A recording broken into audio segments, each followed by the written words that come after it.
ओम शांति। 21 अगस्त 2025। आज का पुरुषार्थ। आज की मुरली हमें बताती है कि जब मनुष्य आसुरी मत, शैतानी विचारों या अज्ञानता पर आधारित जीवन पर चलता है तो वो दर-बदर हो जाता है। इसका मतलब है कि वह अपने जीवन की सही दिशा और उद्देश्य को भूलकर भटकता रहता है। परमात्मा, जिसे यहाँ बाप कहा गया है, आकर हमें श्रीमत या ईश्वरीय मत देते हैं। ये वो दिव्य मार्गदर्शन है जो हमें वापस सुखधाम यानी स्वर्ग में ले जाता है। ये श्रीमत जीवन को श्रेष्ठ बनाता है। मुरली स्पष्ट करती है कि हमें परमात्मा से ये उम्मीद नहीं रखनी चाहिए कि वो हमारी बीमारियों को ठीक कर दें या हमें आशीर्वाद दें। वो कहते हैं कि ये आशीर्वाद और कृपा की बात नहीं है। परमात्मा से एकमात्र उम्मीद ये होनी चाहिए कि वे हमें पतित से पावन बना दें और हमें हमारे मूल घर परमधाम और फिर हमारी राजधानी स्वर्ग में वापस ले जाएं। उनका मुख्य कार्य यही है। आज की मुरली एक बहुत ही महत्वपूर्ण सिद्धांत समझाती है, कर्म की गति। सतयुग में कर्म, यहाँ जो कर्म किए जाते हैं वे सब अकर्म होते हैं, क्योंकि वहां कोई पाप या दुख नहीं होता। रावण राज्य कलयुग में विकर्म, रावण के प्रभाव में आकर किए गए सभी कर्म विकर्म या बुरे कर्म बन जाते हैं जो दुख का कारण बनते हैं। संगम युग में कर्म श्रेष्ठ, परमात्मा इस समय हमें ऐसे कर्म करना सिखाते हैं जो कर्म श्रेष्ठ बन सके, यानी जो हमें पुण्य और सुख दें और जिनसे कोई विकर्म न बने। आज मनुष्य अपने असली घर, आत्माओं का निवास स्थान परमधाम और अपनी राजधानी स्वर्ग को भूल गए हैं। बाप हमें इन दोनों की याद दिलाते हैं। वे कहते हैं कि अब हमारा पाठ भूमिका पूरा होने वाला है और हमें वापस घर चलना है। ये ज्ञान हमें सब कुछ छोड़कर आश्रम में रहने को नहीं कहता। परमात्मा समझाते हैं कि गृहस्थ जीवन में रहते हुए भी हमें ये समझना है कि मैं आत्मा हूं और बाबा मुझे पवित्र बनाकर वापस ले जा रहे हैं। भोजन की शुद्धता और विकारों से दूर रहने का महत्व भी बताया गया है, क्योंकि इससे ही आत्मा पावन बनती है। क्या और कैसे पुरुषार्थ करना चाहिए? What and how to make spiritual effort. Murli में बताए गए पुरुषार्थ के तरीके जो हमें आध्यात्मिक प्रगति के लिए अपनाने चाहिए वे इस प्रकार हैं।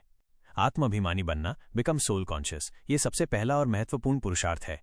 मुरली कहती है कि जब तक हम देह अभिमान शारीरिक चेतना में रहेंगे हम बाबा को याद नहीं कर पाएंगे। हमें खुद को एक आत्मा समझना है और अपने असली स्वरूप को याद करना है। कैसे? दिन भर में बार बार इस बात का अभ्यास करें कि मैं ये शरीर नहीं बल्कि एक आत्मा हूं। श्रीमत पर चलना, फॉलो द डिवाइन डायरेक्शंस, परमात्मा जो श्रेष्ठ मत देते हैं उसे अपने जीवन में उतारना है। ये केवल सुनना नहीं बल्कि उस पर चलना है। कैसे? मुरली में दिए गए निर्देशों को ध्यान से सुनें और उन्हें अपने दैनिक जीवन के हर कर्म में लागू करें। जैसे किसी को दुख न दें, शुद्ध भोजन करें और दैवी गुणों को धारण करें।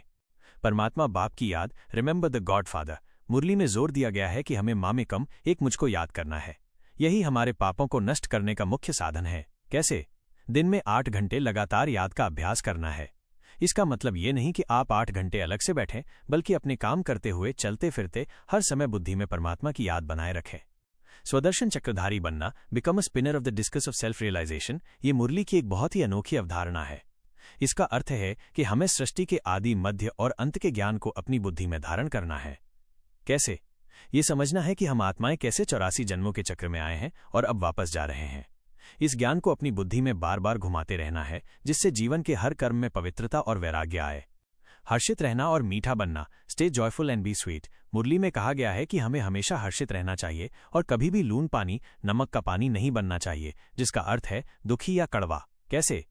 इस खुशी को अपने अंदर महसूस करें कि हमें बेहद का बाप मिला है और वो हमें विश्व का मालिक बना रहे हैं। ये खुशी हमारे स्वभाव को मीठा और दूसरों के प्रति स्नेही बनाएगी। निमित्त और निर्माण बनना, become instrumental and without ego, ये वरदान का सार है। इसका अर्थ है कि हमें खुद को केवल परमात्मा के कार्य का साधन समझना है और अपने अंदर कोई अहंकार नहीं रखना है। कैसे?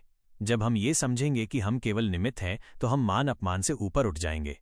हमारा लक्ष्य होगा सबको मान देना, क्योंकि हम रत्नागर बाप के बच्चे हैं। संक्षेप में आज की मुरली का संदेश है कि हमें अपने असली स्वरूप आत्मा को पहचान कर परमात्मा की श्रीमत पर चलकर अपने घर और राजधानी को याद करना है। ये पुरुषार्थ केवल कुछ समय के लिए नहीं बल्कि जीवन के हर पल में होना चाहिए, ताकि हम इस संगम युग में अपने आप को श्रेष्ठ बनाकर भविष्य के लिए एक सुंदर और पवित्र दुनिया का निर्माण कर सकें। ओम शांति।